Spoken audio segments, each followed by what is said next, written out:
Oh, balik lagi di channel saya, di channel Eric Ngevlog ya. Pada kesempatan kali ini saya akan mereview mobil yang menurut saya cukup menarik ya untuk direview. Nah, nanti kita coba ya. Oke. Pantengin terus channel Eric Ngevlog, oke?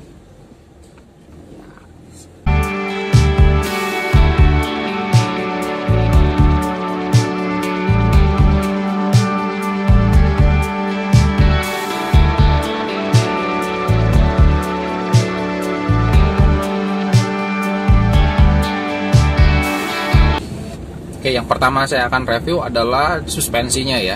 Kebetulan mobil yang saya pakai ini itu suspensinya suspensinya masih normal, cuman untuk velg saya udah ganti dengan ring 17 ya.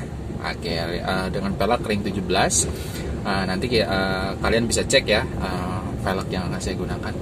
Nah, di sini ada posisi tidur yang lumayan tinggi juga dengan kecepatan yang ini kita coba. Oh ya, lumayan soft, tapi agak lebih sedikit kurang nyaman dibandingkan kalau ketika kita menggunakan velg standarnya ya. Seperti itu, agak sedikit keras lah ya hentakannya, tapi itu memang menurut saya wajar. Menurut saya wajar karena dengan kita menggunakan velg yang gak standar itu bisa mengurangi kenyamanan. Nah, ini kalau misalkan kita agak bisa kasih ya teman-teman ya. Nah, oke. Nah, itu ya agak keras ya, hentakannya agak keras. Oke, kita lanjut ya. Ini di bagian depan itu ada list chrome ya, cukup standar tapi bisa menimbulkan kesan yang mewah kalau menurut saya ya. Nah, ini ada list chrome kayak gini, terus ada perpaduan dengan huruf H dari lambang dari Honda itu sendiri ya. Oke, it's okay, cukup keren juga. Depan ini saya masih menggunakan lampu standar ya. Di lampu standarnya masih normal ya. Nah, di sini bagian ininya belum ada fog lamp, masih sederhana ya, belum ada fog lamp. Nah, ini belum ada fog lamp, masih simpel ya. Nah, di bagian samping saya nggak mau kalah, saya rubah velg standarnya dengan velg ring 17 ya, dengan velg ring 17, tapi masih tapi tidak mengubah dari suspensinya ya. Suspensinya masih standar. Nah, jadi saya ingin menambah kesan sporty di mobil ini ya. Nah, seperti ini. Kesan sporty di mobil ini. Di velg yang saya gunakan itu menggunakan velg yang berwarna silver juga ya.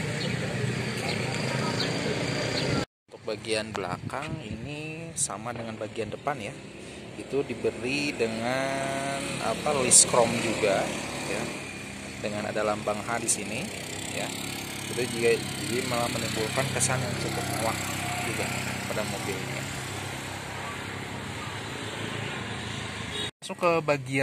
Kita masuk ke bagian interior ya. Tadi eksterior, nah sekarang interior.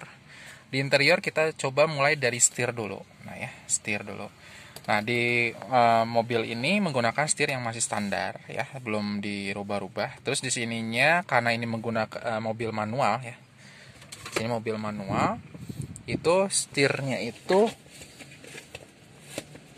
Nah, ini belum ada pedal shift ya, karena ini mobilnya manual, jadi dia tidak menggunakan pedal shift di sini ya. Oke, nah untuk head unitnya ini saya menggunakan head unit yang dimodifikasi, bukan standarnya ya. Saya menggunakan head unit yang menggunakan layar 6,5 inch ya, 6,5 inci. Terus untuk bagian ini. Nah ya, di sini ada. Nah, untuk spion ya, ini ada untuk bagian spion. Itu bisa dikendalikan dari sini ya. Bisa dikendalikan dari sini, jadi tidak manual. Misalkan kalau ini ya, kita coba kita nyalakan dulu.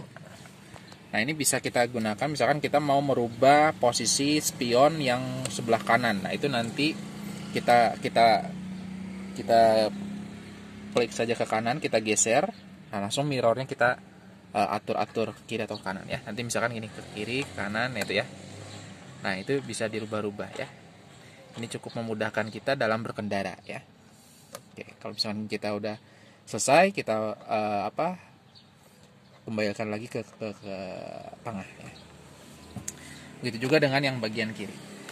Oke, kita tutup dulu. Nah, untuk bagian panel, ini panelnya panel satu pintu ini bisa mengatur ke 4 pintu semuanya ya. Di sini ada misalkan ini untuk yang mengatur naik turun jendela yang sebelah kanan ya. Kemudi ini kiri gitu ya. Ini bagian kursi belakang kanan, kursi belakang kiri. Pintu kursi belakang kanan kiri ya. Nah, ini untuk pembuka ininya, pembuka kap mesin ya. Pengatur suhu untuk AC di sini ya. Nah, untuk AC itu kalau misalkan kita ini ada 2 fitur ya. Kalau misalkan kita klik gitu, kita klik itu AC-nya itu freonnya aktif ya. Artinya kabin bisa mendinginkan kabin ya, menurunkan suhu kabin. Tapi kalau misalkan dalam keadaan off, tadi kan on ya. Nah, dalam keadaan off si blower AC-nya itu hanya bergerak, yang menggerakkan blower AC saja, tapi freonnya tidak mengalir sehingga tidak mempengaruhi suhu kabin. Jadi cuman hanya kayak kita menggunakan kipas angin ya, kayak gitu. Oke ya. Nah, ini untuk menghangatkan ya. Kalau yang tadi ini untuk suhu hangat pakai ini. Terus ini untuk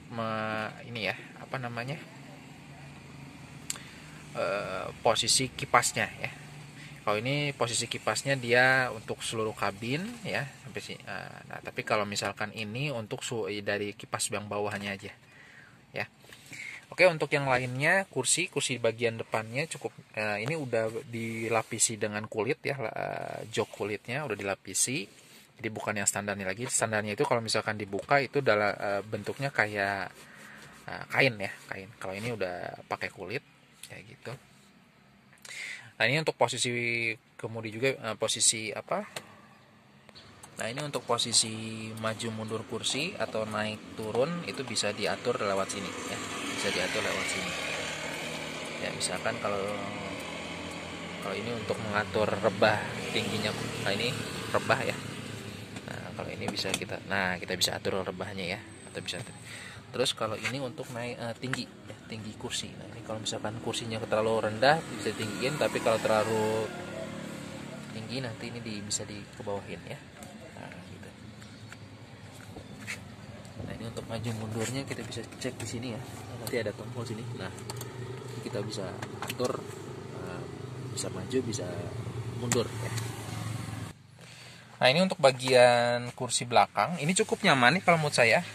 Jadi bagian ini kita tegak tapi nyaman ya. Kita bisa agak luas itu antara dari lutut antara kursi kemudi dengan lutut bagian penumpang ya. Ya cukup luas. Oke. Nah, untuk bagian atas itu ada lampu ya. Lampu ini kalau misalkan kita ketika malam ini ya. Lampunya belum neon sih, kayak lampunya masih lampu warna kuning, belum warna putih, belum LED ya. Kayak gitu. Dan pada bagian ini sangat bermanfaat sekali kalau misalkan untuk naruh-naruh sesuatu yang memang kayak bantal dan lain-lain yang bisa ini ya, untuk barang-barang yang kecil lah ya, tas atau dan lain-lain.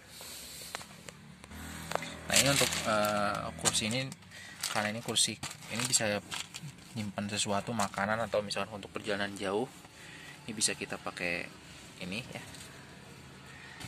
Bisa kita pakai untuk nyimpen.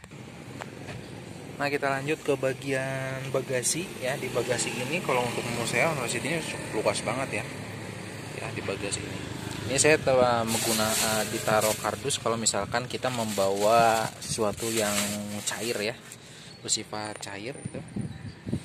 Nah, itu biar nggak langsung kena ininya, kena karpetnya. Jadi dilapisi kardus aja dulu ya. Gitu. Jadi ini multifungsi juga.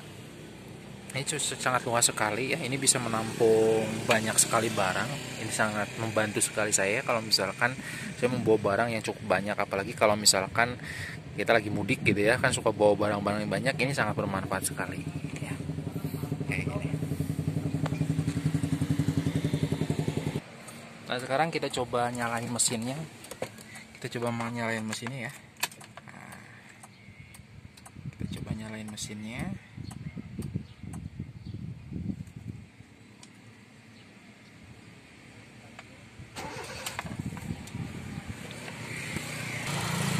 Nah, untuk mesinnya ini menggunakan mesin IDSI ya. Nah, mesin IDSI ya. Nah, mesin IDSI ini dia mungkin lebih irit dibandingkan mesin yang tipe mesin Honda City yang tipe iVTEC ya, lebih irit. Nah, untuk penggunaan businya itu menggunakan 8 busi ya, menggunakan 8 busi ya. Oke. Nah, ini untuk mesinnya. Nah, oke, memang perawatannya cukup mudah kalau menurut saya. Cuman kalau untuk nah, kalau apa sih pengalaman saya memakai mobil ini selama hampir 2 tahun lah ya. Nah, ini apa sih, air radiator ya, harus sering dicek ketika kita melakukan perjalanan jauh, karena kadang-kadang suka berkurang ya untuk reservoirnya. Nah, di reservoir ini kita harus selalu cek ketinggiannya ya. Kenapa? Karena misalkan kalau misalkan ini jangan sampai kosong ya. Kalau misalkan berkurang kita tambah lagi, kalau misalkan habis digunakan ya, habis digunakan. Ini pengalaman saya sih untuk menggunakan mobil ini. Oke, jadi ini untuk sharing pengalaman aja ya, karena dia suka kadang air radiatornya suka berkurang ketika ini. Tapi tidak ada masalah sih, normal gitu, normal ya untuk radiator.